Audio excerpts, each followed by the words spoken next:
The Week in Space. CBS News' selective coverage of the mission of Gemini 9. Now the docking in space of Gemini 9 and its target vehicle. Reporting from the CBS News Space Center at the McDonnell Aircraft Plant in St. Louis, correspondent Walter Cronkite. Everything is going very well with Gemini 9. Stafford and Cernan have chased that target vehicle 70,000 miles, 3 times around the Earth at their orbital speed of 17,500 miles an hour. They have adjusted their orbit upward from the orbit into which they were launched, 100 miles by 168 miles at its peak, to the 185-mile circular orbit of the unmanned target vehicle, and they are now within a mile of the target vehicle as they hurtle over the Pacific Ocean on their third revolution. They are out of touch, however, with ground stations. The last station was at Carnarvon, Australia, on the western coast of Australia, and at that point they reported they were within a mile of the target vehicle. They are supposed to stay out at about that distance, keeping a station, a close eye on the target, perhaps moving into within 100 feet or so of the target vehicle as they approach Hawaii, where they will next be picked up in communication with the ground in about another 10 to 15 minutes. At that time, we expect to know definitely whether or not the target vehicle did drop as it was supposed to upon launch Wednesday, the shroud which covers the target, the adapter, the cone, the point at which the two spacecraft will actually join together. If that shroud has been dropped, then this mission goes ahead as planned. If it has not been dropped, then other plans will be made for the mission. At any rate, so far it's going well. They have had trouble with their onboard computer, but at Houston, the Manned Space Center, they say that this should not hinder the rest of the operation and they can go ahead as they are. Hawaii is supposed to acquire the spacecraft at approximately, 2 more minutes from now. But they're giving it a little more time and saying it might be as much as 10 minutes before they're able to get information from the spacecraft, and that information, the first they'll want to know is whether or not the shroud is on the target vehicle.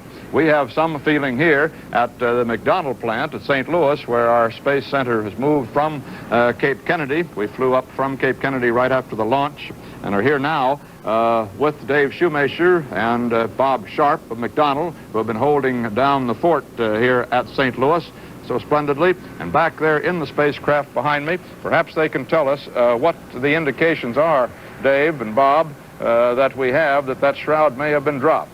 Well, Walter, I plan to collect several cups of coffee over Bob's assurances here that that shroud was going to be off, and the best indication now seems to be 2 blinking lights, those lights that Cernan said exultantly, "I've got them."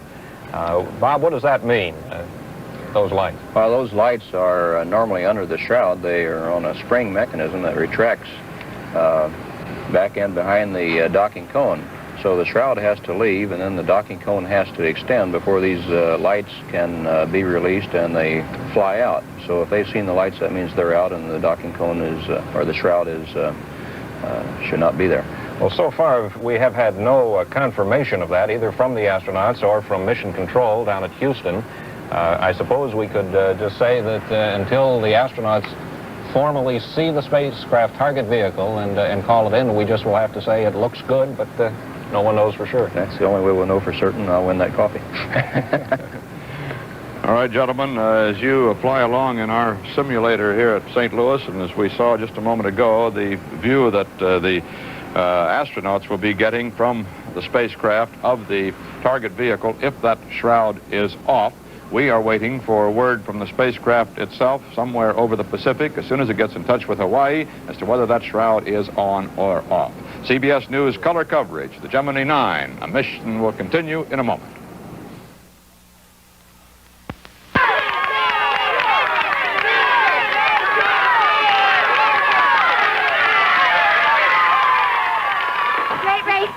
Great race, Tommy. If only you'd move that fast when I ask you to brush your teeth. Oh, Mom, the taste of that toothpaste would slow anybody up. You know it's meant to reduce cavities. Sure, but I still get some. Mrs. Wallace, how about Colgate? It not only tastes good, but test after test proves it really fights cavities. Why, in one test, dental scientists compared Colgate's Gardol formula with the best-known fluoride. Their report, published in the Journal of the American Society of Dentistry for Children, confirmed Colgate unsurpassed in reducing new cavities. Why, that means no toothpaste was found better for Tommy than Colgate. Right. And Colgate helps stop bad breath. Well, Tommy, it looks like we're a one-toothpaste family again. Colgate, the largest selling anti-cavity toothpaste in the world. Back here at our CBS News Space Center, now established at McDonald Plant in St. Louis, from which we expect to cover the rendezvous, possibly the docking of the Gemini 9 with its unmanned target vehicle, and late tomorrow morning, the walk of Eugene Cernan in space. 2.5-hour walk he is expected to make. We're still waiting from word from Hawaii that they have acquired the spacecraft as it comes over Hawaii, across the Pacific, and hope to get word then that the shroud has been dropped. Let's go to Al Chop, the voice of Mission Control. Okay, it's 3 or 4 degrees per second.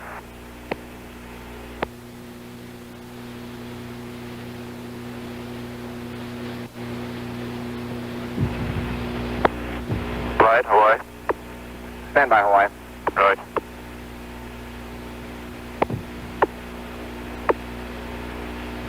Hawaii, Capcom, Houston flight. Go flight. Roger. Will you ask the crew if they think cycling the target docking adapter? 58% fuel remaining. We're station keeping out here between 10 and 30 feet north. Roger, copy. Roger, Gary. Try back again.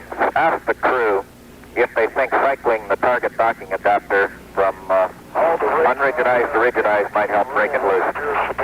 Roger, copy, flight. Say again, Gemini 9. Roger, it appears that the basic rate is enrolled.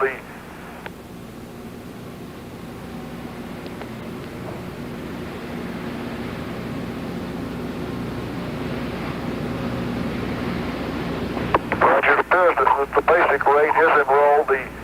The body axis right now is nearly horizontal. Very slightly to the body, and the big rates are in roll. Roger, understand. Do you think there's any possibility of breaking the cone or shaking it loose by? Roger. Why don't you have the crew stand by there, and why don't you try cycling the target docking adapter cone back to the rigidized and then back to the unrigidized, and in between each cycle, actually as you cycle it back to rigidized, have the crew watch it and see if it seems to be doing any good. Roger. And advise them when you're sending the command. Roger. Gemini 9, Hawaii. Hawaii, Gemini 9, I can also see the back two spring. The back two small springs, little 30-pound springs. We're up in about 5-10 feet on the jockey position here. And the back bolt is definitely fired. I can see the spring has got the two shells apart about 2 inches. The two halves are 2 inches. You can see that there's quad 4 here that and it's the pyros, it's the cables on the pyros, that front clamshell driving speed. Strap has fired, you can see the black smudge marks on it. I'm now about 3 feet from it. And those electrical connectors that quick disconnect did not connect on either one of them. They did not disconnect, is that right? Two small, and the band is holding the whole mass together. Now stand by one, let me give you a distance on this other one. And in fact, I'm trying to find the cable disconnect. I can't see the cable disconnect. Of course, it would be taut. Okay, the other one, the spring is gone from the back of the other half one, and no piping is still there.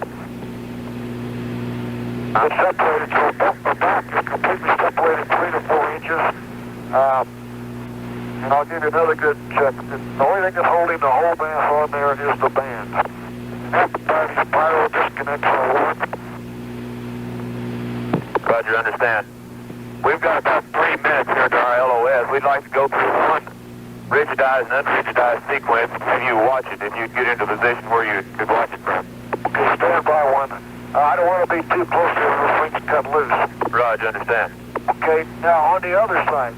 Both explosive bolts on the band have fired, and the band is held intact by all 4 of those electrical pyros fired the bolts. It doesn't look like somebody hooked up a disconnect cable. Roger, understand. Disconnects did not disconnect, and that's the only thing that's holding the whole mass intact. Roger. Delaware and Richard Eyes here. Can we hack it over the States? Roger, I was just going to suggest I'm getting too close to LOS. Yeah, and I'm too close to the nose cone, too. Roger. Okay, Gary, you can advise. Well, stand by. We'll pick it up. Relay that word on to Houston. All 4 explosive bolts have fired. It is basically free from the APDA, but just barely held on by those 4 little pyro wires there. Roger. Pyro wires on the strap are disconnected. Roger, understand. And we have 58% ohms fuel remaining. Roger. It looks like an angry alligator out here rotating around. I can imagine. Hawaii, Capcom, Houston flight. Go flight. Roger. Ask the crew if they could be set up for the standby. Where the Houston Recon Station kept there quite a while, and also we had a suggestion that we might put out our docking bar and go up and tap it. Roger. Stand by. All right. Say again, flight. I've got a counter proposal. Ask them, tell them we're going to continue working on their description, and we'll cycle the adapter, and we'll pick them up over the States here. Okay, very good.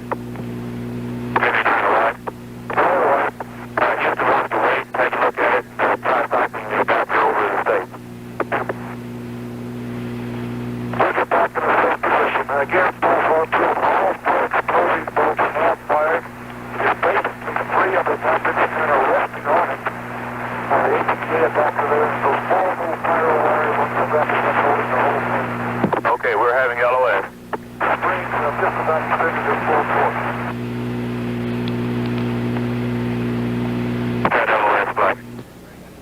That was voice communication between the Hawaiian tracking station and Gemini 9, and you heard Tom Stafford give a very vivid description of the status of the shroud that is still hanging to our target vehicle.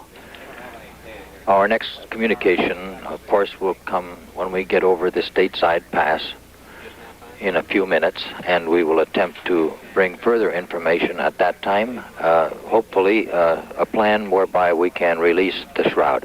This is Gemini Control at 4 hours, 34 minutes into the flight.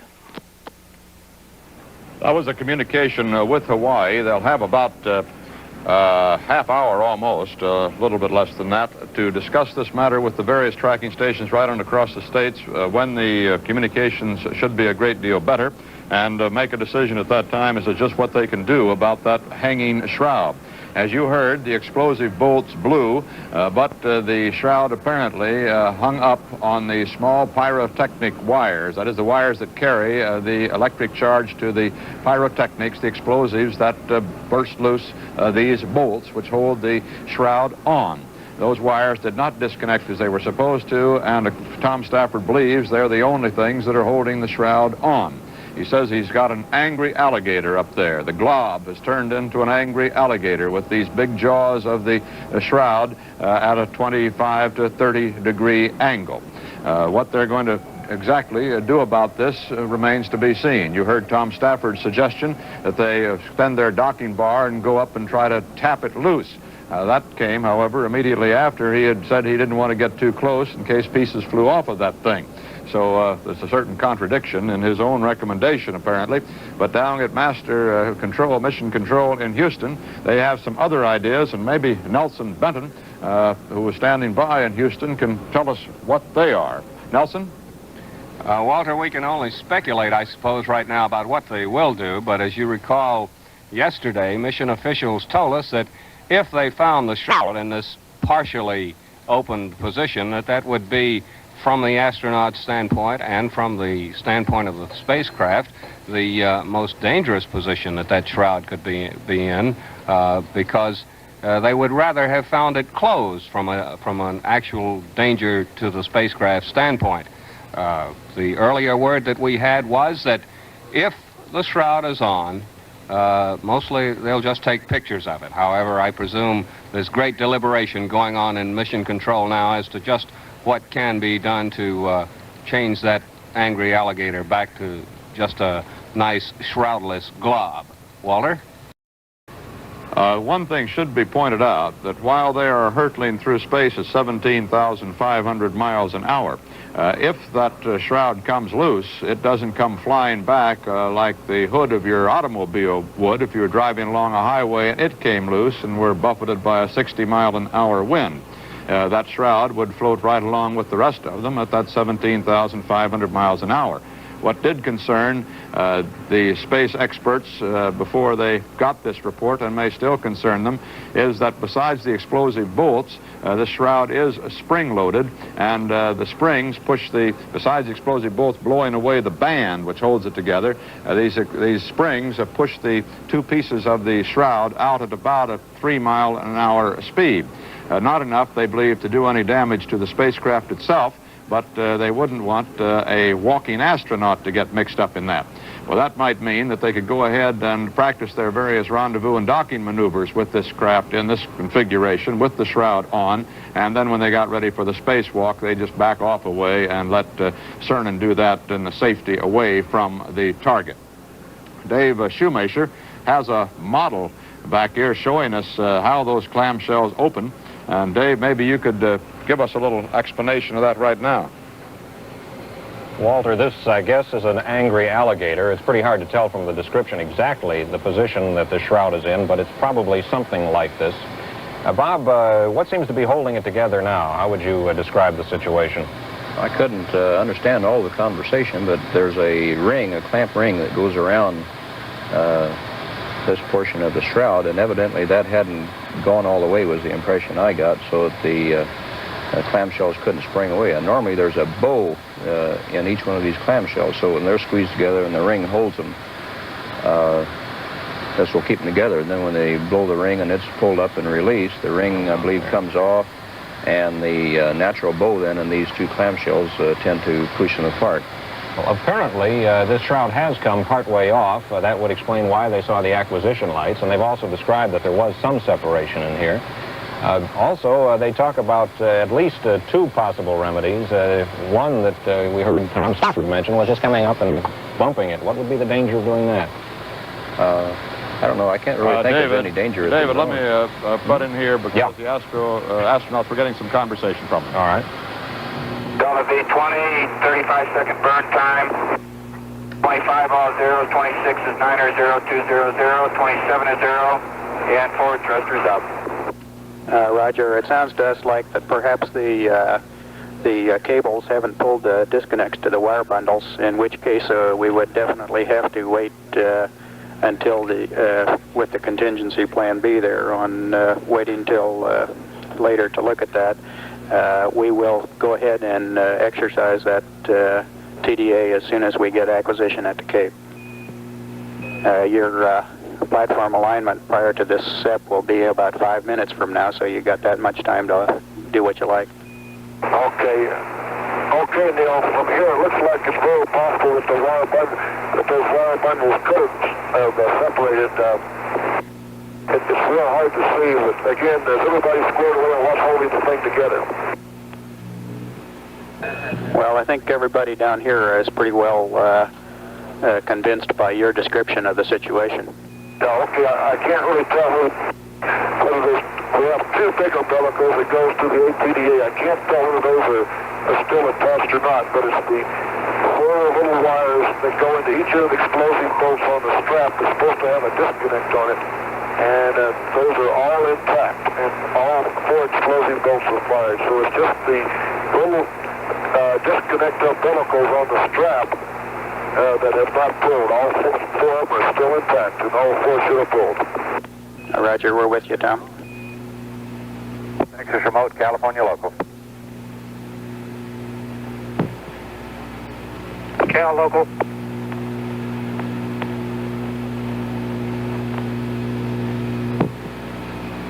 We'll probably get some more of that conversation shortly. That's the Guaymas station, Lower California, that was relaying that communication through Mission Control in Houston, and it's being played back from Mission Control to us on a 15-second delay basis. That is, you actually hear it 15 seconds after they hear it in Houston. So, Bob, I think that, Bob Sharp, that communication clarified the situation considerably. It is the wires to the pyrotechnic charges in the strap that you were talking about there a moment ago. Bob, there's one other thing occurs to me here. I wonder, maybe you and Dave address yourselves too. With that clamshell partially opened in that fashion, that shroud, is there any possibility that it could buffet the docking adapter itself and cause any difficulty? I mean, it could cause any damage to the docking ring? No, I wouldn't really think so. If it's parted there, probably most of the spring force has gone out of that you get from bowing the shroud together there.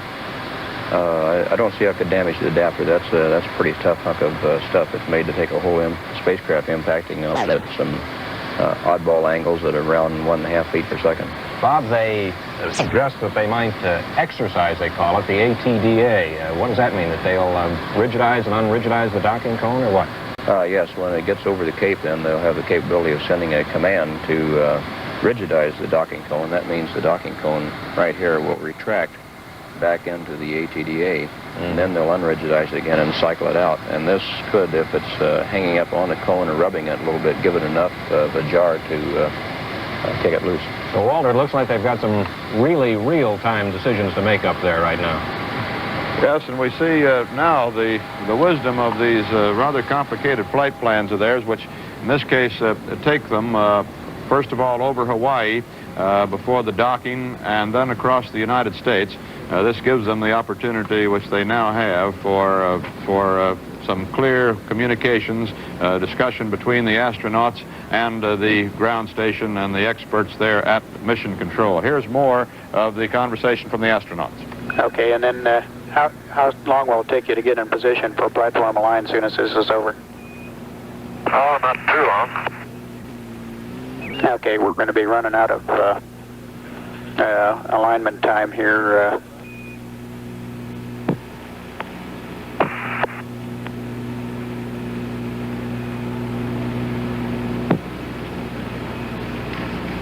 Your pitch will probably be in about 5 minutes or so, so we'll have probably a little shorter alignment time. Will be okay. Okay, I'm getting in position now. Gotcha.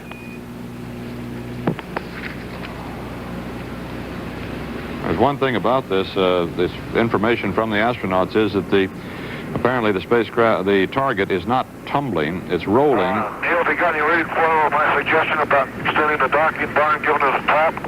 Well, we're pretty convinced due to telemetry signals from the cables that they're still plugged in. Okay, well, Jesus, it's barely, I mean, it looks like it's barely, that's right, the big cables may still be there, but once that strap goes, the whole thing should deploy. Right, are you ready to watch for, we're ready to send the commands now. Okay, stand by. Let us know as soon as you're ready. Okay. This is the command. This is the command to exercise the target vehicle. That maneuver that Bob Sharp was explaining a moment ago. Neil, send the command. Roger.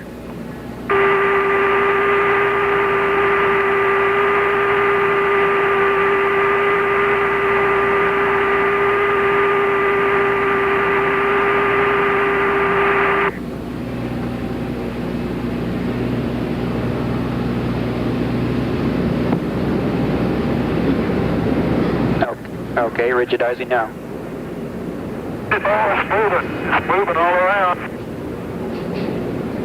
You rigidized the clamshell. The alligator jaws came close slightly. Roger.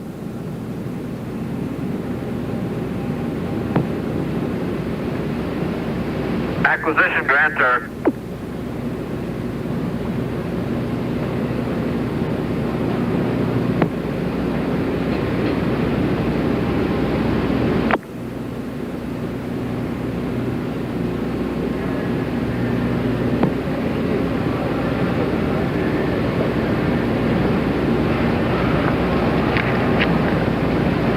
Okay, unrigidize. Hey, the whole mass rotates about 15 degrees on it. Okay, that's pretty good signal then. We'll go ahead, plan on going ahead with a separation burn at this point. Okay, Neil.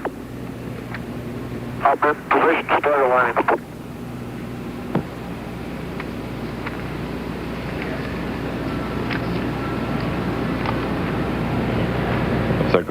If they're going ahead with the separation burn at this time, as they call it, meaning that they're going to separate the two spacecraft. Okay, you've got about 14 minutes left till separation burn, so guide your platform line and positioning accordingly.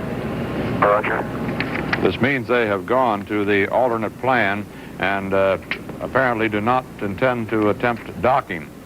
They apparently have accepted this, what they would probably call in the space program an anomaly, this problem with the target and its nose cone, and will go to a secondary plan which will provide for the 3 rendezvous that they were planning for this mission, but without the docking, perhaps hoping that something will happen to this shroud in the course of the next couple of days, that they can still get their docking practice in.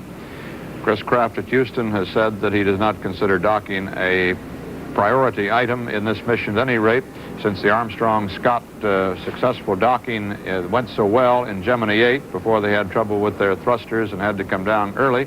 They have decided that they can practice on ground trainers the docking procedure almost as well as they can do it up there in space.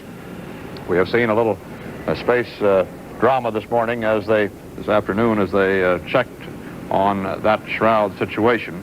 And now they're apparently going to the plan simply to come to do the rendezvous without the docking. And that's the status of the Gemini 9 mission at this moment.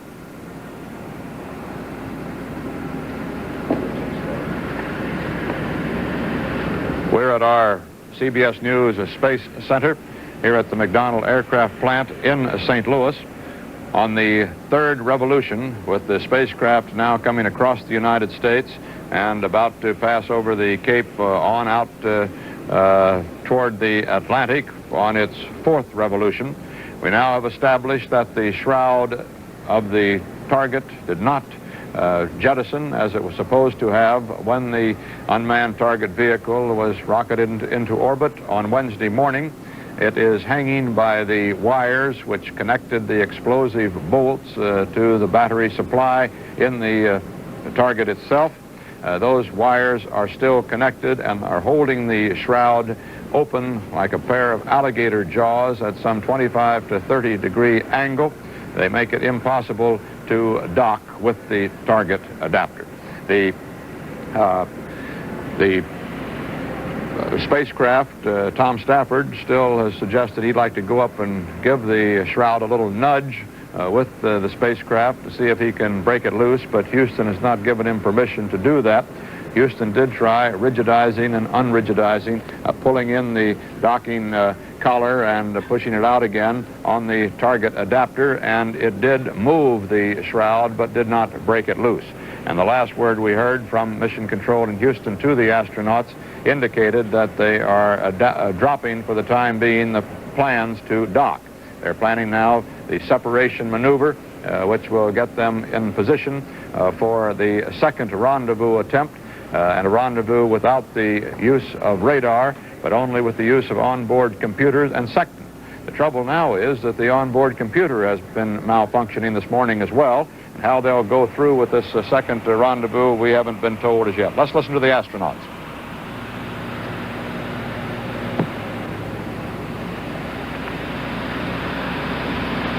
I gather there was a communication. We'll listen because they're coming in and out occasionally as Houston talks to them.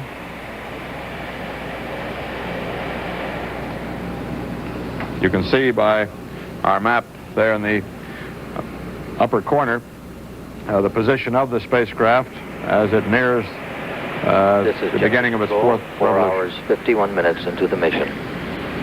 You heard the description from Tom Stafford of the status of the target vehicle.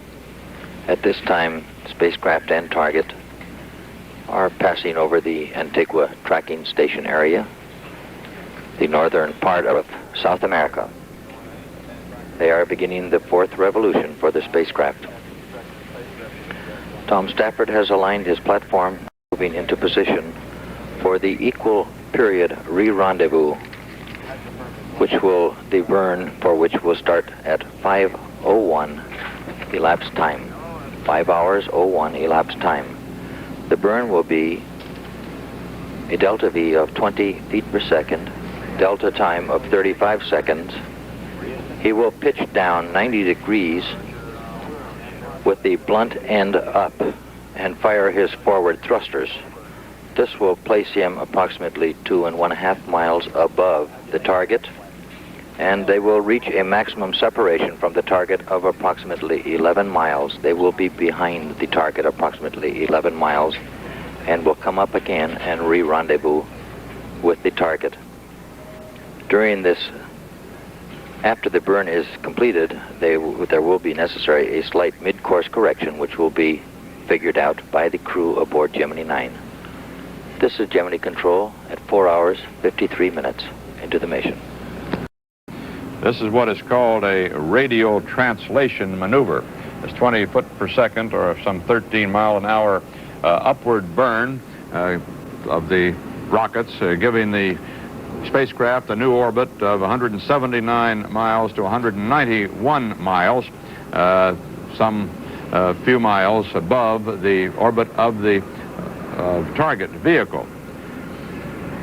This equiperiod orbit of which they're speaking means that although the perigee and the apogee of the two spacecraft do not coincide, they do come back to the same point in space as they come around.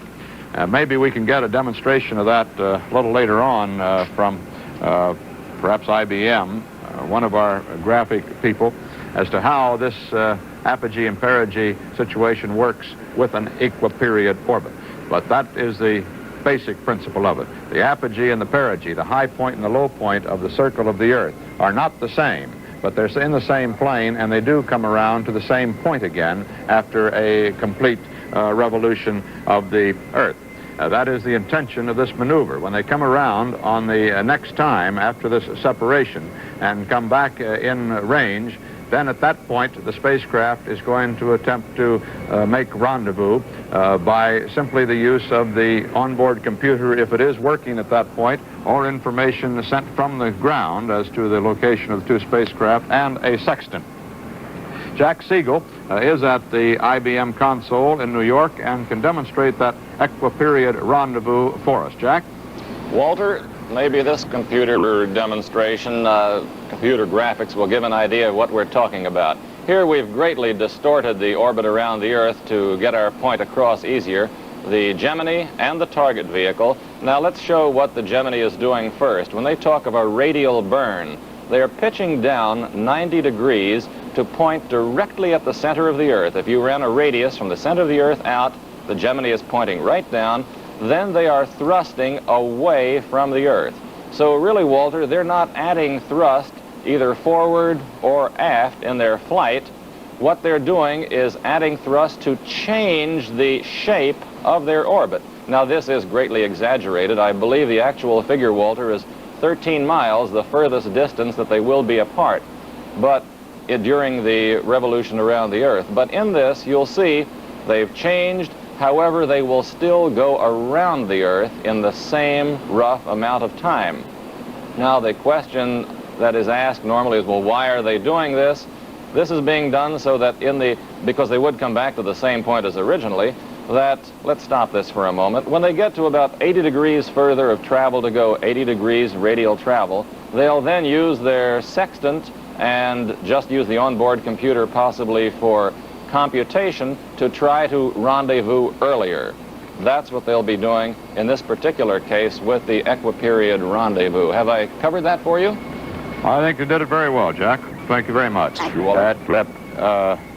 graphics of yours certainly make this orbital physics, which is not an easy subject, a great deal more understandable to us laymen. That rendezvous will take place then in about an hour and a half from the separation burn, that radio translation, as they call it. Translation's the word they use for motion out of plane or in plane, but motion in a specific direction out of that in which they're moving. That burn of the rockets is supposed to come now in about 3 minutes, and then the rendezvous would come in an hour and a half after that. Now, under this new plan that they have designed in Houston for this contingency, which now has developed, that the shroud is still hanging on the target, and that rendezvous, the docking, therefore, is impossible.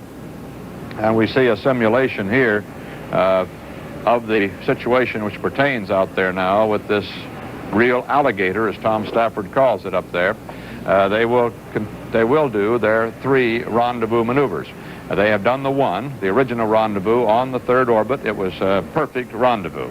Their launch was exactly on time, as it had to be to make it a perfect rendezvous. They conducted all of their changes in orbit exactly as planned, and they met the target vehicle exactly as planned, only to be disappointed to find that that shroud is still there. Now, they'll do this other rendezvous, which will come in about an hour and a half, and then they'll do a 3rd rendezvous very early tomorrow morning, just before Eugene Cernan's 2.5-hour spacewalk. And now let's listen to Al Chop, the voice of Mission Control. At 4 hours and 58 minutes into the mission. Gemini 9 is beginning its 4th revolution, our target on its 34th revolution. Both vehicles are passing over the northern part of South America at this time. We have a report that the pressure and temperature readings obtained from the AMU, Astronaut Maneuvering Unit, during the boost phase and while it is in orbit indicate that conditions of the hydrogen peroxide fuel very closely approximate those that pertained on the pad prior to launch. Current readings are pressure 90 pounds psi and temperature 77 degrees.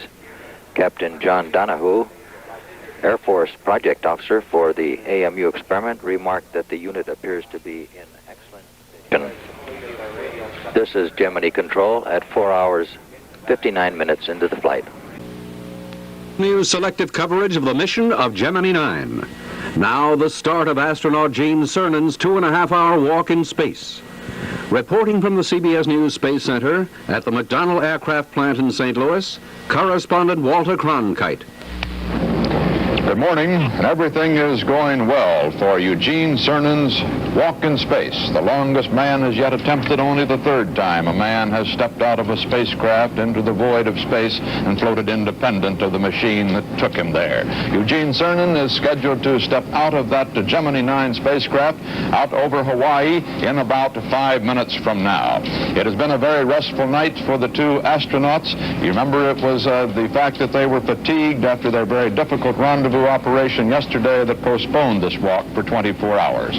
Well, they napped yesterday afternoon, deep slumber for 2 hours. Then they had 10 hours of a sleep period last night, during which they slept soundly for about 4 hours each and dozed another 6 hours. But they awoke very chipper this morning, a chipper hello down there when they awakened, and ever since then their voices have shown some of the excitement, perhaps restrained but excited, of this forthcoming space walk. This 32-year-old Navy lieutenant commander is all ready to go. The cabin has been depressurized as far as we know here now. That process began almost 25 minutes ago, and it means that now the prime astronaut, the commander of the spacecraft, Tom Stafford, and Eugene Cernan are depending on the pressure of their spacesuits to sustain them in space. The hatch will be opened in another 3.5 minutes, and Cernan will emerge from that hatch. He will not step out of the spacecraft for another several minutes after that. He will stand in the seat of the spacecraft and take in a micrometeorite collection box that is on the spacecraft or mounted right behind him. That box collecting and finding out about the various matter that is floating around in space. He will then adjust a camera and eventually step out of the spacecraft. CBS News color coverage of the Gemini 9 mission will continue in a moment.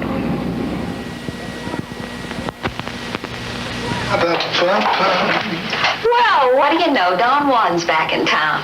Who's the lucky girl tonight? What's that, lover boy? Trade secret, sis. Kills germs. Oh, come on, get with it. Well, it kills germs, doesn't it? But does it give you long-lasting protection? Well, after a while, I do worry about my breath. Never fear. 100's here. What's 100? Colgate 100. It's a new oral antiseptic. I always use 100 to feel confident, day or night. I just do what it says on the label. 100 gives hours of power. Hey, I can feel it go to work. You're right. When 100 was tested directly against the best-known mouthwash, 100 proved better protection against germs for hours. Hours. Never fear. 100's here. Always use 100 to feel confident, day or night. New Colgate 100. Let's listen to a recording from the Pacific being played back from Houston.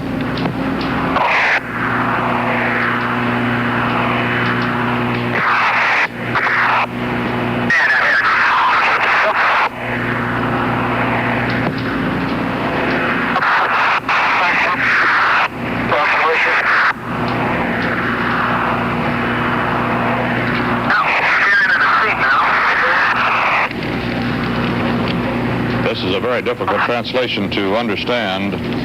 They are reporting preparations to open the hatch. Are you caught on something? That's right, I'm all right now.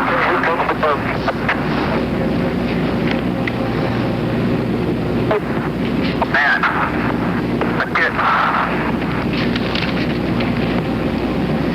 Hallelujah. Boy, is that beautiful out there, Tom. I grab my Hasselblad, I take a picture of that. Okay. I can't turn around fast enough. Okay. Okay. Let me see how these hatch forces are. Okay. Now, trying to grab a hold of it, they'll be all right, I guess. On the back of the boat. Now, unless I try and install it. The handrail in the back is out. No bad, but I may be able to get this one. Oh, I got that one. She's out. Good pressure. Can't see it. It's too dark out.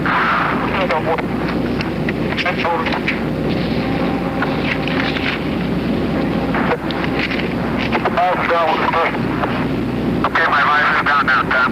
Okay. The times you see being supered there on your screen are times to the opening of the hatch. I checked the gate limit.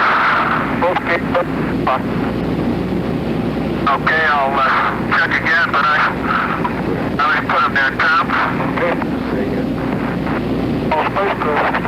Stand by, wait a minute, let me check these. There go. Now, I want to float out.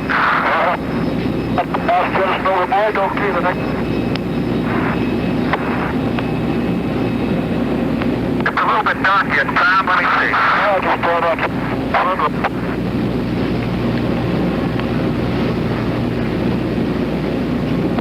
I got a hold at about 3.9 right now. Okay, I'm up. And I'm in medium flow and very comfortable. Real good. Make sure you go. Okay, I'm turning around and trying to get S12 now, Tom. Okay. S12 is the recovery of the micrometeorite box. That's the little box right behind Cernan's head as he stands in the hatch, which he's doing now. He's standing in the hatch. He's turning around and trying to... That way. Yeah, okay. If I get in the instrument panel, I keep them coming out. This is our simulation here in McDonald. What's going on right now? Everything else pretty nominal right now. This is a small box, which is to measure the impact of the micrometeorites. Little specks, hardly larger than pebbles of sand, smaller than pebbles of sand.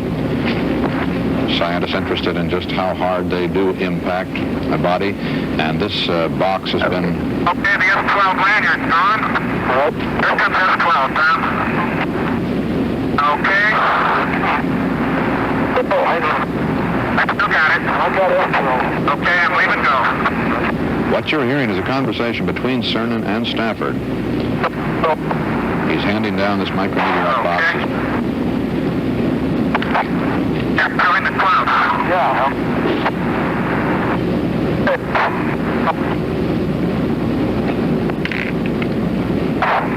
For the handrail. Handrail is deployed. Okay, come on now, you cutters. Deployment of the handrail, a handrail which comes out, extends from the spacecraft that he can hold on to as he maneuvers around the spacecraft. Okay. This is from Mission Control Houston of Cernan's heartbeat, the determining factor as to how much of this workload he can carry in space. It's a long way back to that handrail. It says a long way to that handrail. Now he's attaching the camera, which will face forward, as you see there. That head you see in the screen there is that of flight surgeon Charles Berry. Yep, you better hold it, Colonel. Please.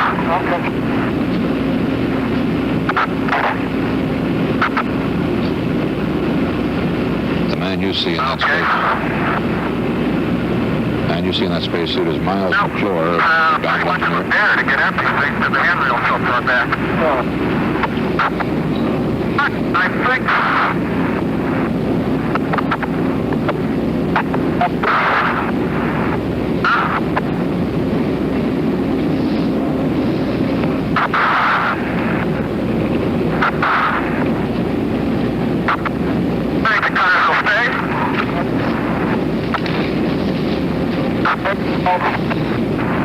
Pull me back down. I'll pull you down. Okay. Pull me down some more. Okay.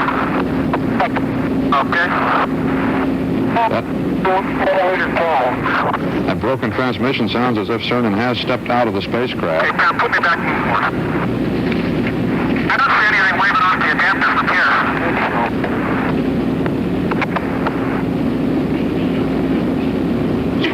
Telling Stafford to hold me down, which I assume would be holding the umbilical down and keeping me from floating free.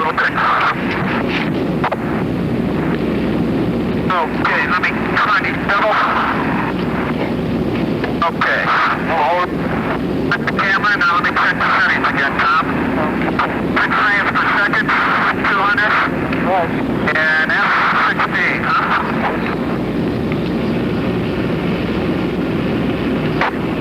Strange world out here, you know? Yeah.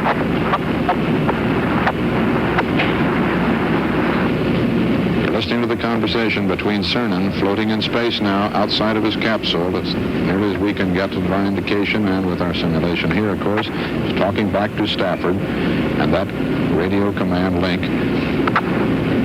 Actually, I had it in, but it wouldn't snap down. Okay. Actually, it's a link along that tether line you see there, 25 feet of umbilical cord. That contains the life support system and communications link from the spacecraft life support system out through that chest pack. Down, Tom. Down. Put me down.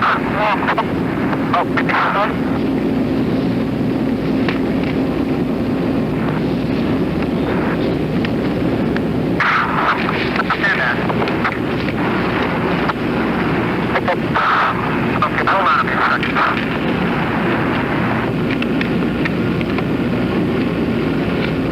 Well, we haven't been able to clearly determine it from the rather garbled conversation we're hearing, we're listening in on between Cernan and Stafford. At this point, he should be attaching that tether out there so he won't float too far free and it won't tangle. That's it, but it's in. Okay, Tom, let me turn around before I... Pull that leg down.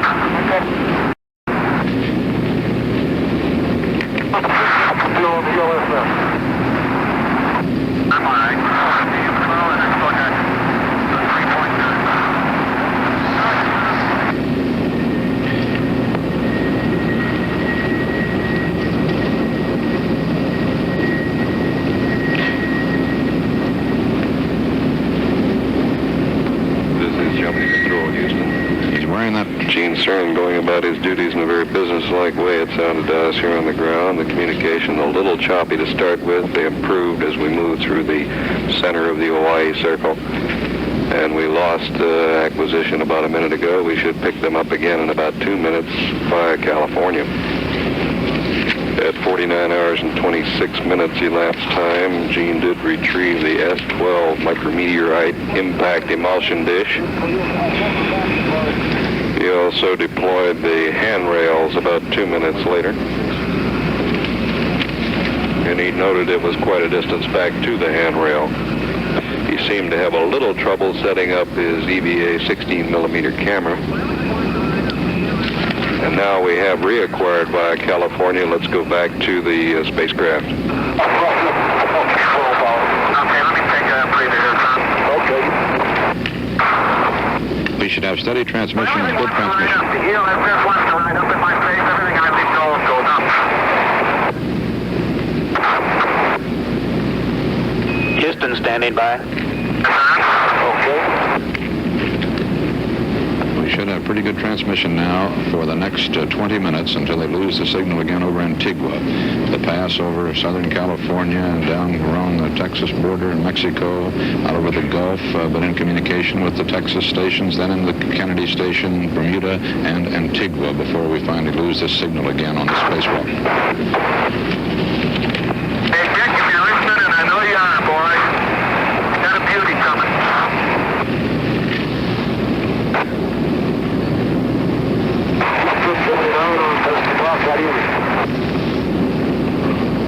We're reading you loud and fairly clear, Tom.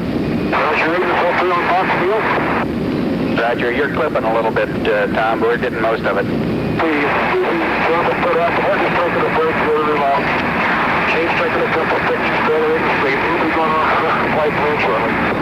Very good. Cernan at this point should be attaching that mirror. Okay.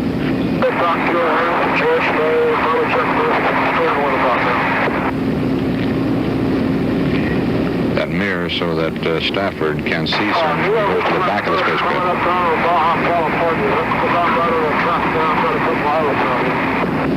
Yeah, that's right, Tom. You're hearing mission control in Houston speaking directly. Feels real good in the ELSS. Temperatures are good, heat pressures are holding real good. Houston, roger. Mission control talking to command pilot Tom Stafford, who says that Cernan's chest pack's working well.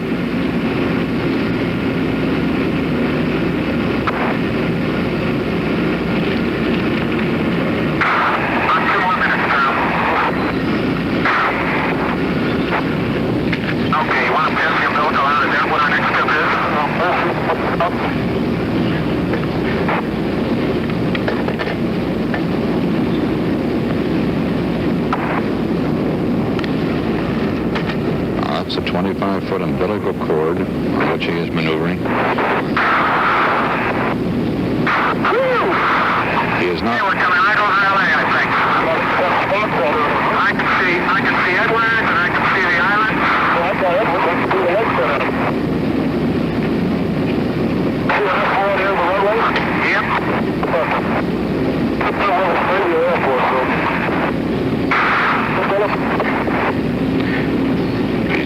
He's not actually maneuvering now. He's floating free. He'll maneuver later on in the spacewalk with a backpack. Yeah, keep the bag as close to you as you can.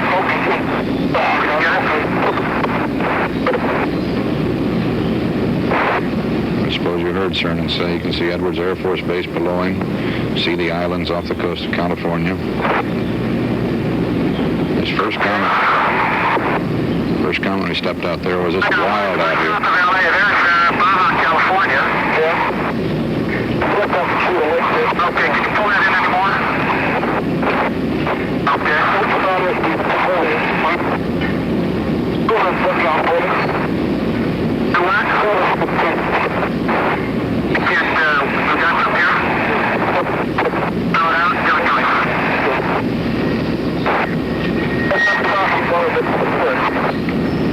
Got a 6.5 right here. Okay.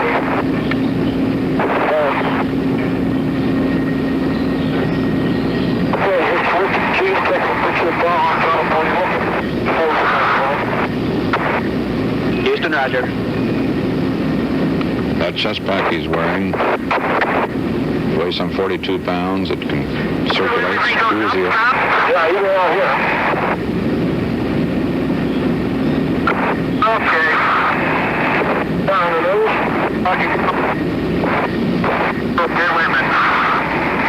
Take it a little bit slow out here. It's the only thing, Tom.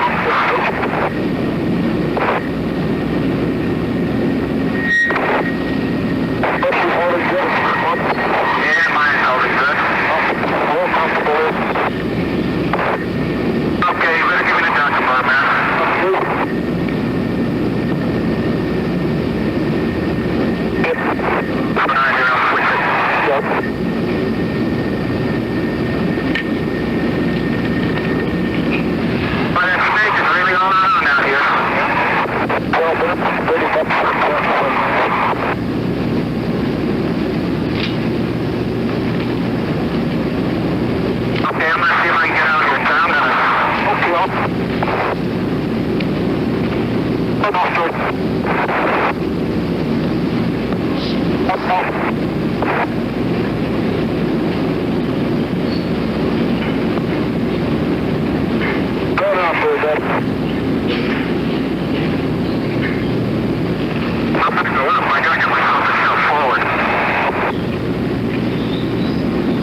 He's not maneuvering now, just floating free. Remote, California local.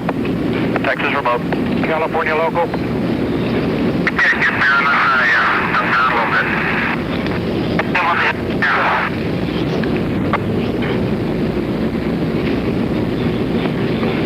Okay, here we go now.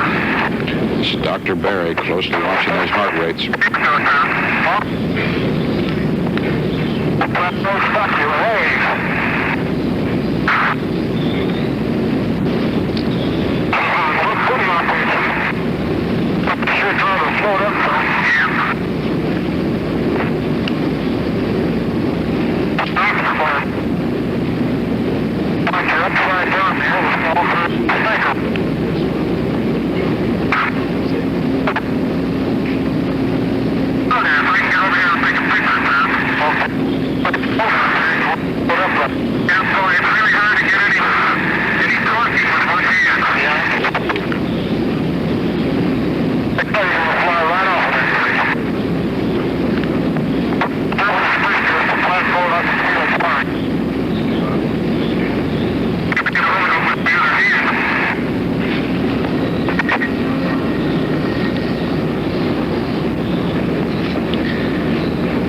Cernan is doing out there is testing the dynamics of this free float in space. Just what happens when he throws one arm out, for instance. Does he flip over from just the exertion and the reaction to that?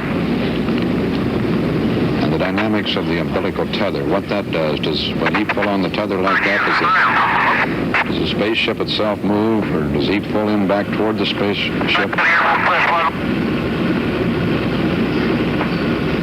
How much attitude control of the spacecraft is necessary?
Spacecraft is just about now south of Cape Kennedy.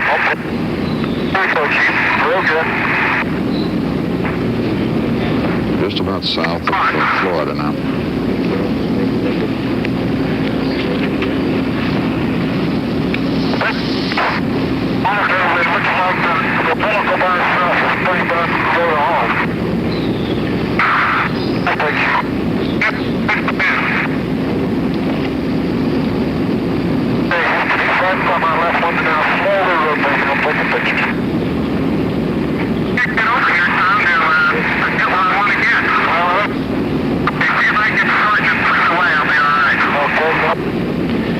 Cernan now holds the record for the walk in space. He has exceeded that of Ed White, who walked just 1 year and 2 days ago for 20 minutes.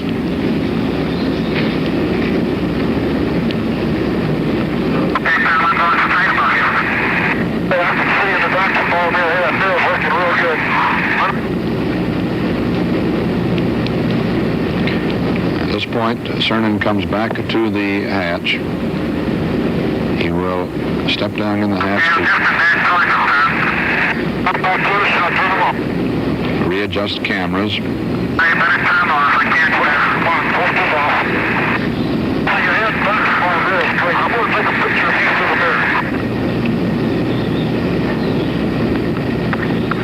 then he will emerge from the hatch about 5 minutes after that. He goes into the hatch. He's scheduled to go in there in about 14 minutes from now.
See clearly here the handrail.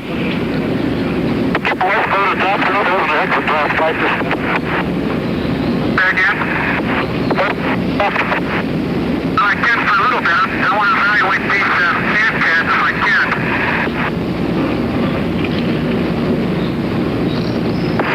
Okay, now I'm stuck on this thing with a hand pad right now, but they won't stay. GoPro's not strong enough here. GoPro won't hack it, huh? No, not bad, Walter. Look at that nose about off lately. As nearly as we can tell through that garbled transmission, he's trying these Velcro patches, which you see our suit engineer here at McDonnell, Miles McClure, testing there too. These are patches placed on the spacecraft to conform. The only control I have is the umbilical, and of course the shorter it is, the better control I've got. Velcro is this material, little nylon loops on one piece of material and little nylon hooks on the other, thousands of them, that hook together. Women are familiar with them, and dress fastenings, that sort of thing. In space, in the weightlessness of space, this Velcro material has turned out to be very useful. They can... I'm trying to go out here now if I can. Away from you. Head out in here. They can support the full weight of a man. Okay, I'm at the end of the umbilical. At least that is so hoped, and that's what they're testing. He's got Velcro pads on the palms of his hand. and Velcro pads on the spacecraft to help him maneuver around the spacecraft and to hold on to it in this weightless state to keep him from floating away. He's also got these Velcro pads on his knees. And he's got these handrails additionally. Cernan's suit pressure has run a very consistent 3.7 pounds. Stafford's suit pressure 3.6. Stafford's heart rate has been a very steady 90. Cernan's has oscillated some, running fairly close to 155 during work periods. He notes the shorter the umbilical, the more control he has. And at one point, he referred to having snake all over me. This is a nickname the crew has given the umbilical. They're talking again as we pass over the Florida coast.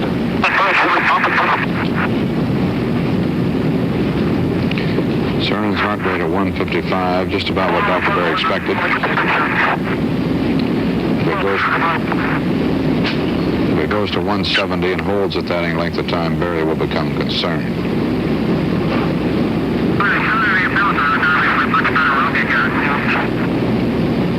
The reason for high heart rate is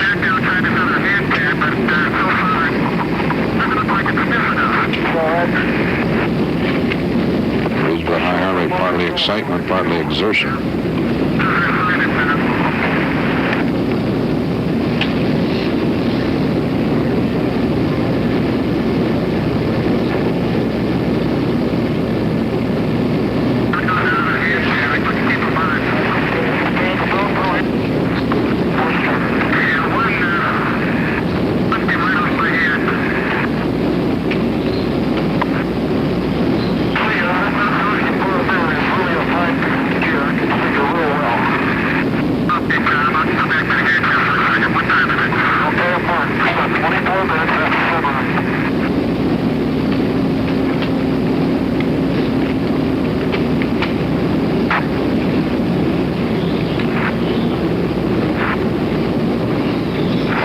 Cernan is working this hard.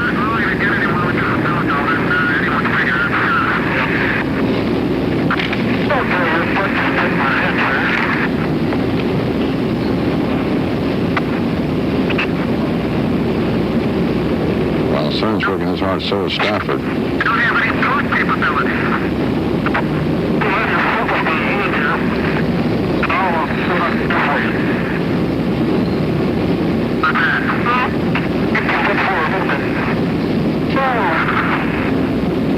Stafford's suit is pressurized also, and it makes it very difficult for him to move while he controls the spacecraft. It is exertion against this pressurized suit, which one of the reasons the heart rates go up.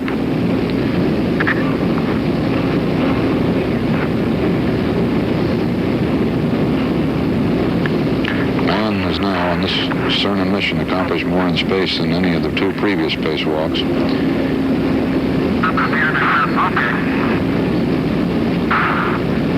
Performed a couple of useful functions in the placing of the camera, the recovery of the micrometeoroid experiment, the placing of the docking adapter mirror. He now is testing this Velcro and handrail means for moving around the outside of the spacecraft. We're still with you, Tom.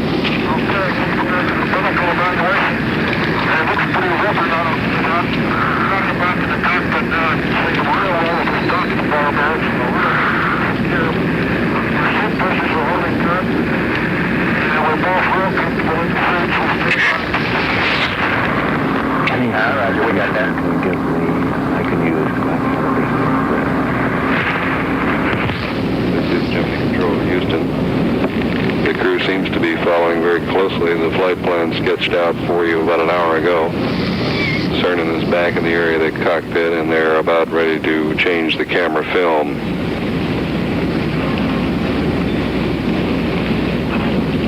We're on the far eastern edge of the Bermuda acquisition zone, which overlaps with Antigua. And if we get some additional conversation, we'll go right back there. We're due to lose that signal with Antigua at 11:35 Eastern Daylight Time. Several times we heard Cernan refer to the fact that he had no torquing or roll ability on the umbilical. Of course, he does not have a handheld maneuvering gun, as did Ed White. He does note a tendency to float upwards above the spacecraft with the umbilical, which corresponds very closely to the experience of White. Let's go back now to the conversation.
This is a simulation of the next chore, which is to return to the spacecraft, stand in the seat, conduct a couple of more quick missions, changing the camera, etc., and then he emerges again for even the longer portion of this total 2.5-hour walk.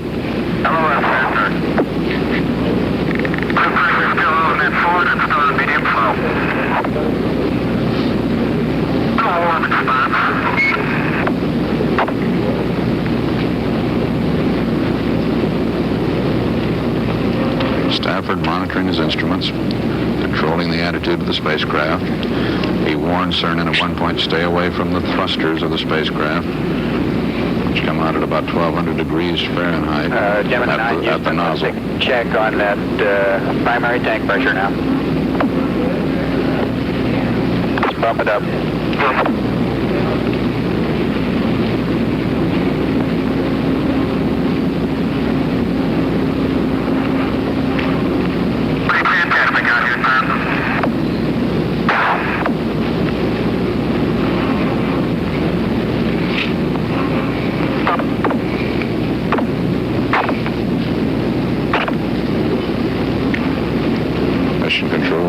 Talking about the primary tank pressure. It's the pure oxygen tank, I assume that they're talking about. The tank which furnishes the life support oxygen to Cernan and Stafford while they're in the space suits.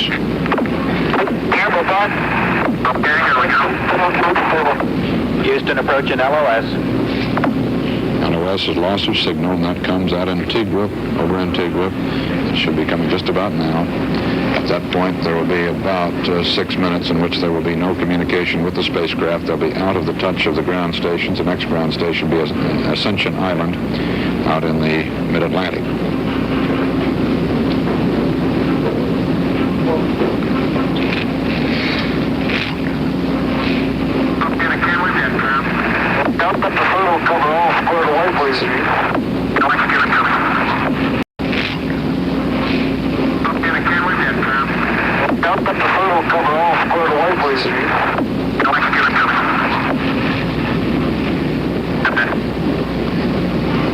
What you see here is in our McDonald simulator with Bob Sharp, our prime astronaut, helping Miles McClure, the McDonald suit engineer who has been simulating the part played by Cernan with some of his equipment there. Signal with the spacecraft.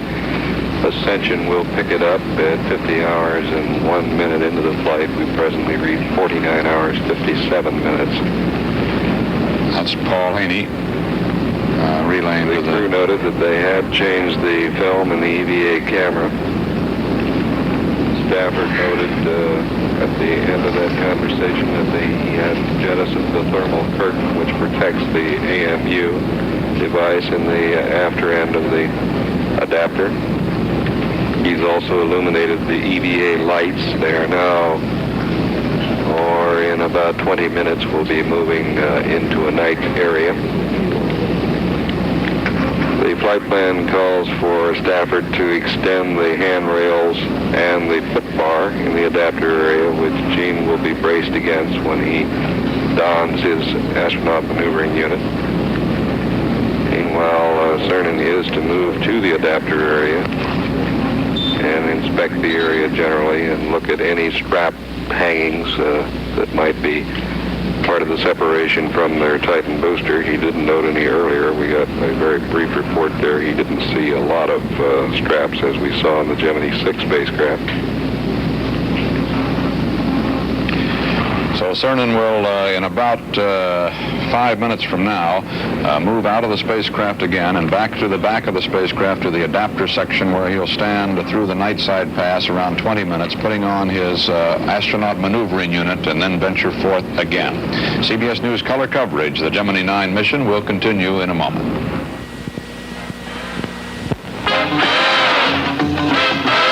Come on! Help fight that bad guy, boredom. Life can be great in an Olds 88. Terrific trio. Rich in looks. Get this 88. Delta 88. Fabulous fabrics. And a body. Beautiful. That just won't quit. And look. Dynamic 88. Style? Got the others beat by a mile. Power. Up to 365 horses. But wait, here's another goodie. Jetstar 88. Big car room. Rollicking rocket action. Yet price down low for extra savings. So, get a man-sized deal from your Olds dealer. A man who has everything for you. This is Walter Cronkite back at our CBS News Space Center McDonnell aircraft in St. Louis, where we've been simulating the spacewalk that Cernan is now taking. Paul Haney is having an announcement from Houston. Yeah, this is Gemini Control Houston. Well, we just got in on the end of that transmission from Houston. What Paul Haney had just reported was that all of the readouts on the ground at the mission control in Houston are very favorable on this walk of Eugene Cernan's, including his heart rate. While it went up to 155 at one point toward the end of the first part of the walk, after some 20 minutes, it had dropped down to 125, way below what they had anticipated. And they're very happy with that. As they say, the surgeons say, he is adapting very well to spacewalking. Doing very well indeed, and apparently every part of the spacewalk has gone absolutely perfectly so far. He had a little bit of difficulty perhaps attaching his 16-millimeter camera to the forward side of the hatch, which was his second mission after emerging from the hatch, or after opening the hatch. That hatch opening took place on schedule over the Pacific. By the time they were over Hawaii, some 30 minutes ago, they had the hatch open a little bit ahead of schedule, if anything, and Cernan was standing in the seat. He turned around and recovered a small box, which was a micrometeorite collection box. It had been activated during the sleep periods from inside the spacecraft for the last 2 days, and it was to measure the impact of these tiny specks, some almost invisible, of the micrometeorites that are floating in space. How many of them are there, and how dangerous are they to man in space? At this moment, they're back in touch in Ascension Island, and let's listen in.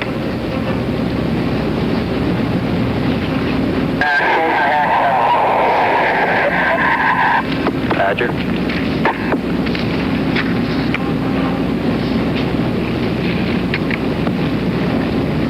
Tom, can you see whether the tape recorder power circuit breaker is on or off on the right console?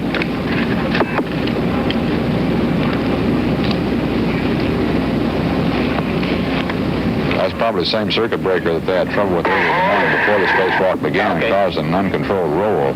And they're just making sure from Houston that that circuit breaker is still off. They don't want another violent roll while Cernan's out there.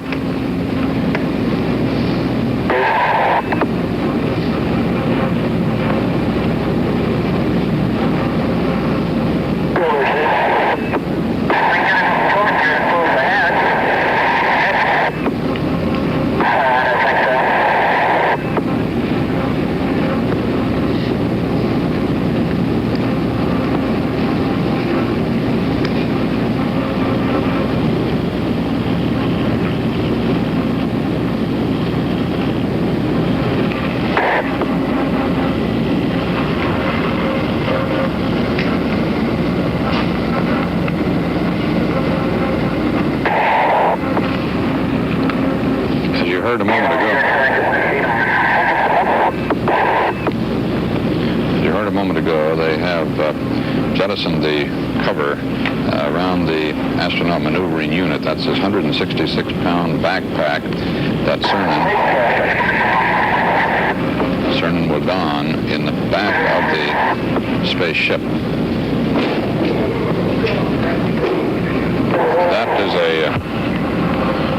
That was a malfunction here at our McDonald's simulation, not something that happened in space. Our hatch flew open. I repeat again, that did not happen in the space flight. It happened only here at this remarkable simulation which McDonnell Aircraft has built here at St. Louis. McDonnell, the people who build the Gemini spaceships and built the Mercury ship before that.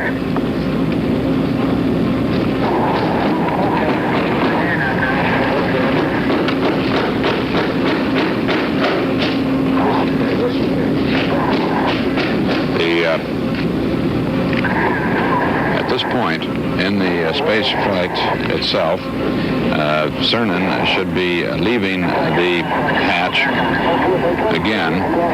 The dark side period is just coming. They're going through their space night, which lasts about 20 minutes in the orbit that they are now in.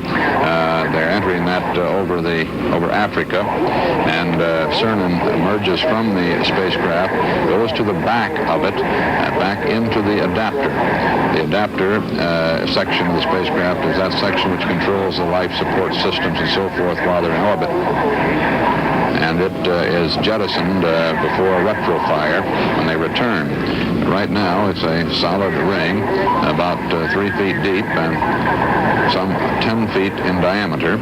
Back in that area, he's got a place where he stands on a footrail, holds onto a handrail, and then dons this big pack on his back, this 166-pound automatic or astronaut maneuvering unit, which will make him, in a sense, a one-man spaceship with full control capabilities.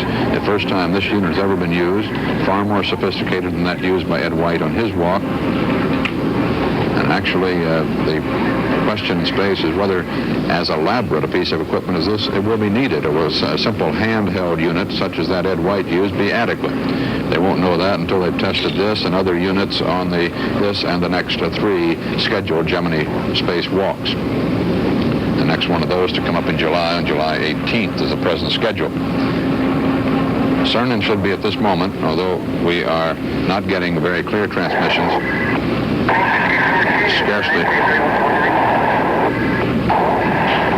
these are scarcely readable transmissions, as you certainly know.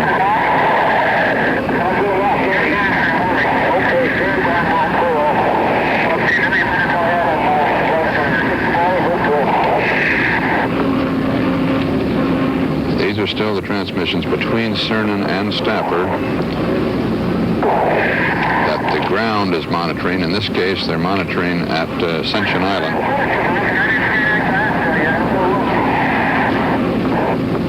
And that transmission being relayed back to Cape Kennedy and to Houston and eventually to us. And it is not very readable.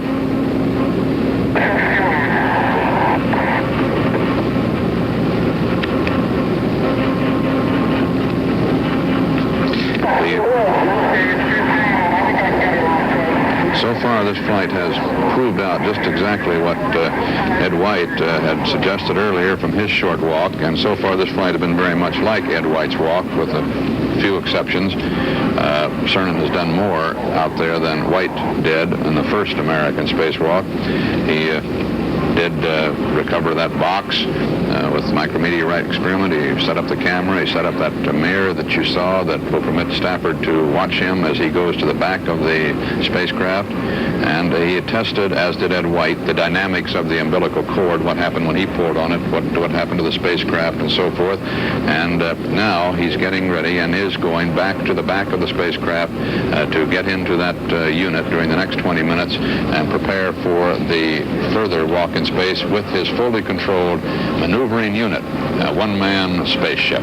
CBS News color coverage of the Gemini 9 mission will continue in a moment. As As America's Gemini heroes whirl through space, they take along equipment specially designed for the Gemini space trips. Among the gear selected was this special toothbrush made by the makers of Picopay toothbrushes. This unique brush is just like the Picopay brush you'd use at home, except it's made with a specially resistant material to stand up to the high temperatures and oxygen levels of space. Just as this special Picopay brush goes along on Gemini flights, so this regular Picopay has become the toothbrush more dentists recommend. You see, Picopay was professionally designed to do the best possible job of cleaning your teeth. Every feature was designed to fight cavities. Handle, head, even the tufts are tapered deeper to clean deeper, where cavities often start. So remember, for the best possible job of cleaning your teeth, get Picopay, the toothbrush recommended by more dentists. In Houston, Paul Haney is briefing us on what they were able to pick up out of the Ascension path. Ensuring that the bars are in place, the foot rails and the handrails. And he will check his reaction control system handles very carefully on the AMU before moving on with the flight plan.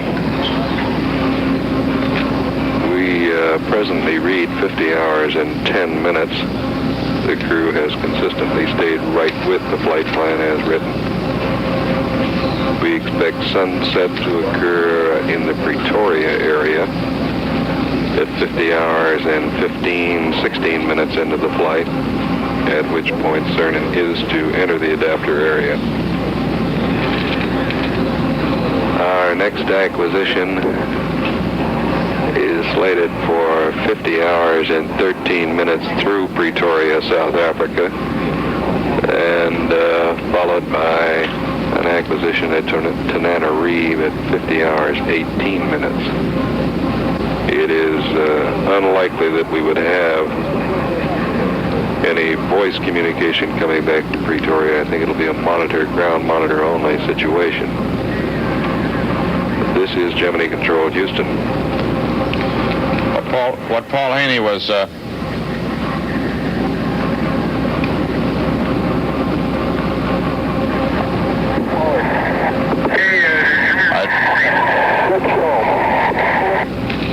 don't know what that transmission is unless it's a tape playback.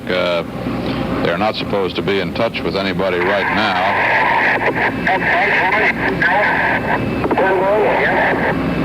That may be the end of the Ascension Island pass.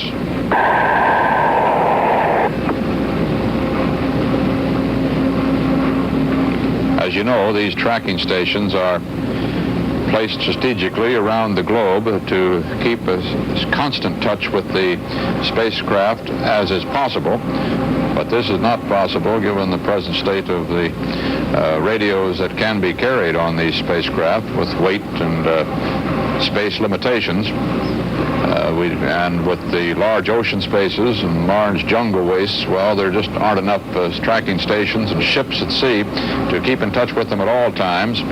So there are some points where signal to them is lost.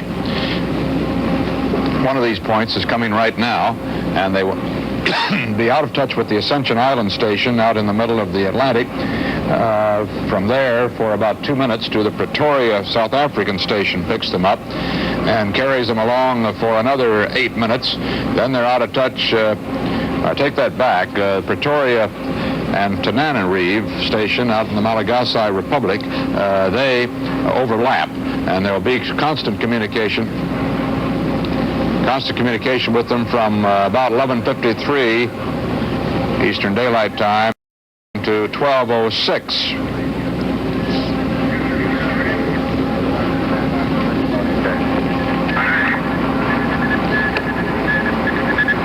What you're hearing now is Houston contacting Pretoria and Tananarive, checking out communication before the pass. Temperatures and pressures existent in these two suits. In Stafford's suit, pressure at last reading, which was the Cape downrange reading, shows 3.67 pounds per square inch. In the right suit, the Cernan suit, the temperature is running 54.7 degrees. the pressure 3.73 degrees.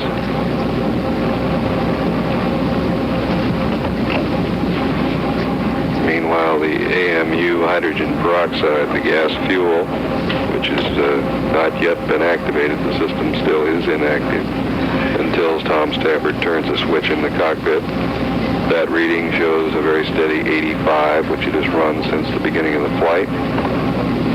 The peroxide temperature is 71 degrees. This is Gemini Control, Houston.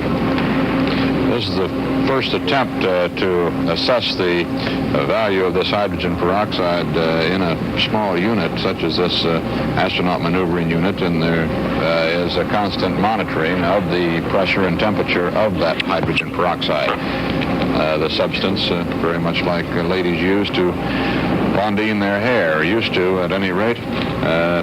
It now is being used as a jet fuel. It turns to steam and can be used as thrusters for the spacecraft, for the astronaut maneuvering unit. And now let's go down to Nelson Benton at Mission Control Center. He can give us a report on the Cernan and Stafford families on this eventful Sunday morning. Nelson? Walter, there's a great deal of concentration going on in Mission Control about the EVA, the extravehicular activity, and of course at the homes near Mission Control, the homes of Tom Stafford and Gene Cernan, there's a great deal of concentration. The Stafford home, Neil Armstrong's wife. Neil is the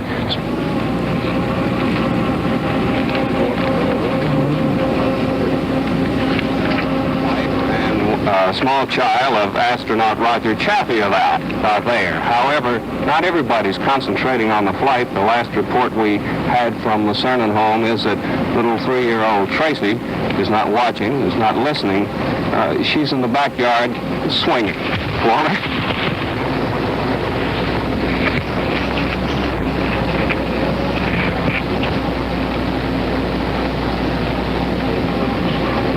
Cernan back in the adapter of the spacecraft now as darkness settles down, settles over the spacecraft, which is on an orbit around 185 miles, just about that at which it left its target yesterday. The orbit has a 181 degree apogee, 185 degree, or perigee rather, 185 degree apogee. The target, which still has that shroud on it, which prevented the docking part of this operation, is about 145 miles back of the spacecraft now, as they're over Africa, approaching the coast of Africa. And Cernan, in the dark, is checking out with lights that are provided back in the adapter section, that adapter and the astronaut maneuvering unit. That 166-pound pack he'll be putting on his back. He sort of sits in that pack and has full maneuvering capability with it. That is, pitch, roll, yaw, forward, back, out of plane translations. That is, out of the present orbit, if he so desires. He's not going to do anything like that today, of course. This unit would provide, presumably, if it proves out, as well as they expect it to today, the capability for an astronaut to perform independently in space. The astronauts themselves would love to try that, and they just might get a chance on later Gemini missions. But until they've proved out this system on a lot more flights, they're not going to let the astronaut loose. Cernan will be at the end of a 125-foot-long nylon line, which does not have any capability to carry oxygen or communications to him, but is simply a safety cable, in effect, to keep him from floating away from the spacecraft. He backs into this AMU, as you see Miles McClure, our McDonnell suit engineer, demonstrating for us here in this remarkable simulation that McDonnell and CBS have built here in St. Louis. He will then, as he emerges from that short while, move up on the back of the spacecraft and will then move forward. He'll get out in front of the spacecraft, and with his maneuvering unit, he will go forward and back, sideways, up and down, and finally, after 2 hours and a half in space, he will return to the spacecraft and the hatches will be closed again. Yes. At the moment, the hatch is down to within just a 2 or 3 inch opening, just enough to protect that umbilical cord on which Cernan is still connected. He will incidentally not be using that umbilical, as we suggested, when he gets out on the end of that nylon rope in another 20 or 30 minutes. We'll be standing by here at CBS News Space Center, McDonnell Aircraft, ready to report as developments warrant, and we'll be back to report the final phase of Eugene Cernan's walk in space at approximately 1:30 p.m. Eastern Daylight Time. Walter Cronkite, CBS News. The Week in Space, CBS News selective coverage of the mission of Gemini 9. Next, a report on the conclusion of the walk in space, when CBS News coverage resumes at 1:30 p.m. Eastern Daylight Time.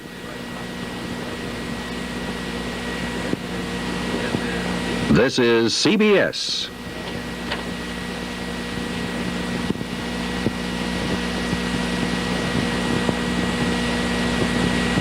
The communications between Cernan and Stafford were not adequate. A loud gargle is the way Stafford called them, for them to safely let Cernan depend on that communications link alone. Also, Cernan's been having great difficulty with his visor. It's frozen up, frosted over, and he would not be able to see out there in space. Let's hear some more of the conversation. Duty 9 away. Let's give it a no-go for the AMU. The pilot starts up completely. The AMU transmitter is garbled. I can barely read it. The attitude controller arm will not install to the proper position. And I wanted to switch back to the spacecraft elliptical umbilical. Okay, we have that. Roger, and we concur in the no-go. You have to expend 4 to 5 times more energy than what we added zero and 1 G what we experienced at 0 G in the airplane. Roger, understand, and Houston agrees with the no-go. All right, sir. All right, sir. Stafford reporting also that it take 4 to 5 times more energy, 4 to 5 times more work for Cernan to get that AMU unit working. Listen again. Hawaii, Capcom, Houston flight. Go flight. Roger, if you get a chance, you could ask him to turn around and see if he can get some sunlight into the adapter area. He said that he was attempting to get the sunlight on him now. Okay, fine. With the sunlight on him, they...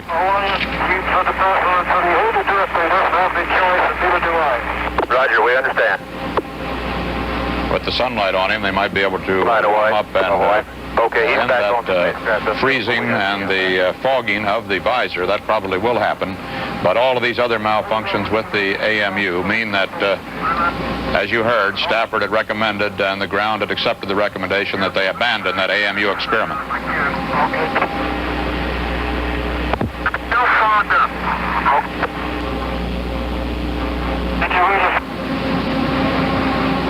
What hasn't been entirely clear to us here on the ground is whether the visor that is fogged is the primary visor, the same sort that all the astronauts wear, or this is Gemini Control, Houston, 51 hours, 8 minutes into the flight. At last report, Cernan said that he still had approximately 75% fogging condition on his visor. And while the situation is still in some doubt, it does not appear that the AMU will be used during the mission. They're going to have another reevaluation as we move into the California area of acquisition. We are acquiring now at California, and let's stand by. Well, apparently there is some reconsideration in Houston.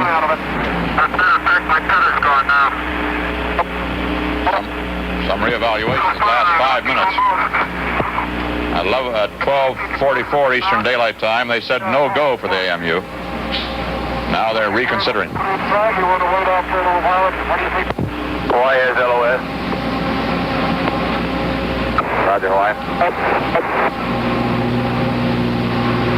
They We lose contact now with the... Sorry about that AMU. Yep, not bad. Because you talked over you. Maybe take a sonar. I'd back around again if I could have seen. That'll let us know when you just get on fog change. Okay, Houston, the smoke's up pretty high overhead and Gene is still fogged over. Roger, we're reading you loud and clear now, Tom. Okay. Maybe we call it quits on AMU, but we had no choice. Roger, we concur. We're getting these constant concurrences from Houston for a no-go for the astronaut maneuvering unit, but Paul Haney still says they're considering the matter, and it does not appear they're going to conduct the AMU experiment. So far, about 50% fogged over. Roger, Houston, can you get this? I got it. Apparently that fogging is disappearing now. They're down to 50% fog. Think you're going to fog when you take it to the first once? If you do, we'll back it off. I'm at sky, we got to go to nighttime. Oh, we got a little particle. Okay, I'm on icon and staying fog right now.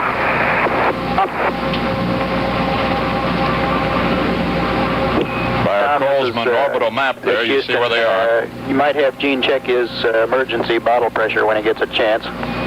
Roger, we will. We're planning. He's on high rate deal, and he is still fogging. Roger, when he can see well enough to read that bottle pressure, we'd like to get an idea what it is. Well, Roger, we'll do. Pete, can you read your emergency bottle pressure on the chip? Yeah, it's about 6,800. Houston, did you copy 6,800? Roger, very good. Hey, like there's an airplane in the contrails down there. Can you see out there? I can see right through my nose, but I can't see in front of my eyeballs. We're coming up to LA. I've got the South Sea and Indio and down there with the mountains around it. I've got Palisades down there and Many Islands. Yeah, that's some kind of a first, Tom. Yeah. Hey, Tom, what's that guy doing with the Texas Texas license out there on the California highway? Which one is that? Which freeway? The Golden? Yeah, that motorcycle. Oh, the Golden State Freeway. Yeah. Apparently they're not... Okay, Gene, how much can you see out now? Okay, I got my left eye, I can see through, and I can see with my nose, the whole right side, and the extreme left side are still fogged. Okay, Houston, he can just see through his nose and one little hole in his left eye. And I can see in the mirror, he's pretty well fogged over to about 60 to 70% of his sight. Roger, Tom, and we're copying Gene pretty good, too. Okay. This fogging means that Rex Cernan's wearing a shutter out there. He can see very little around it. A little rest down. Not really passing right over also, Joe. Presumably what they're going to do is wait for the heat of the daytime pass over the United States to try to dissipate that fog. Control, Houston. We want to confirm that the AMU decision made by Stafford was no go. We've canceled the AMU experiment. Cernan is back on the spacecraft, electrical power and oxygen. And at the present time, he's taking a little rest as the spacecraft moves across the New Mexico area.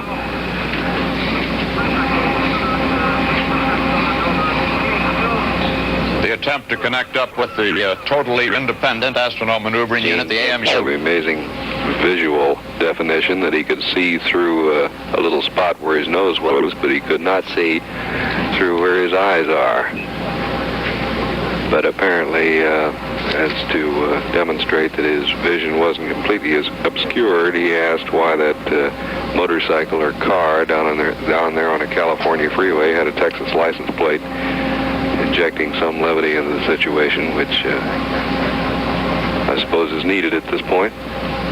We're showing 51 hours, 14 minutes into the flight here, and we expect the Texas station to acquire momentarily.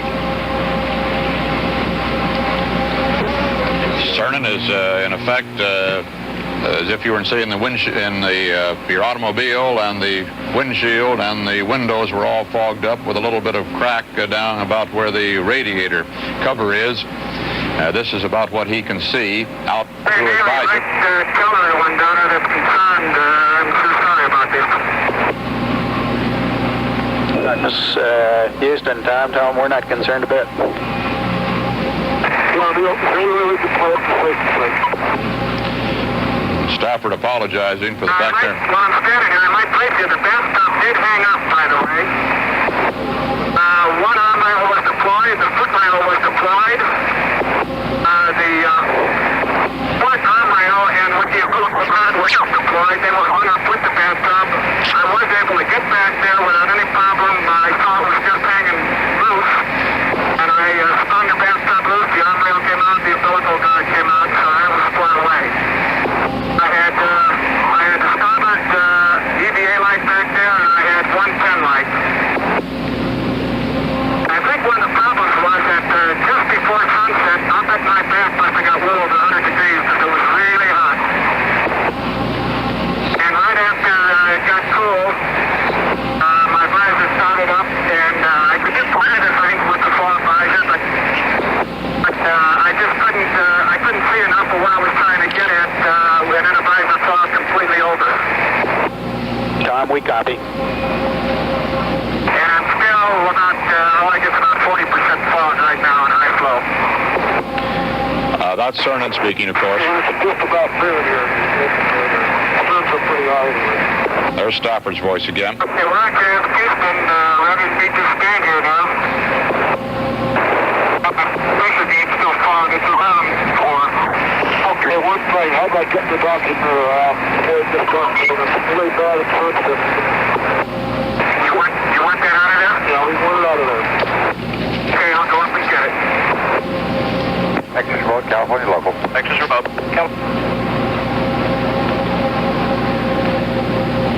Temperature goes down about to minus 250 degrees. Mr. Cernan's moving up now on the forward end of the spacecraft to retrieve the rear view mirror, which he mounted on the docking bar at the earlier in his extravehicular activity. We have no firm estimate yet on just when Gene will return to the spacecraft. We would expect it to come perhaps 5 to 10 minutes now. The flight plan showed that he could remain out up to 5 hours and 50 minutes.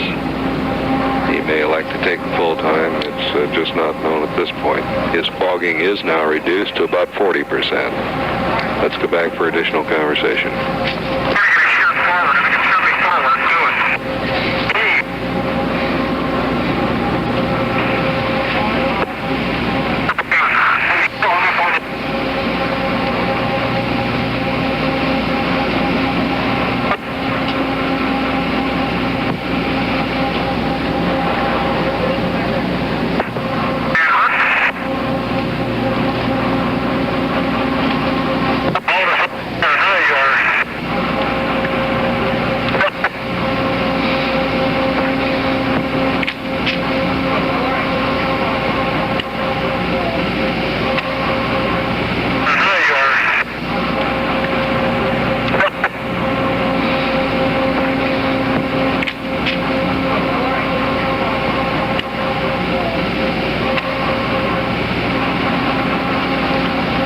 Cernan is back in the forward part, or working his way toward the forward part of the spacecraft now, having spent the night side pass back in the adapter section and finding that this astronaut maneuvering unit was not functioning properly so that he could use it in space. Another disappointment for the flight of Gemini 9. This $1 million unit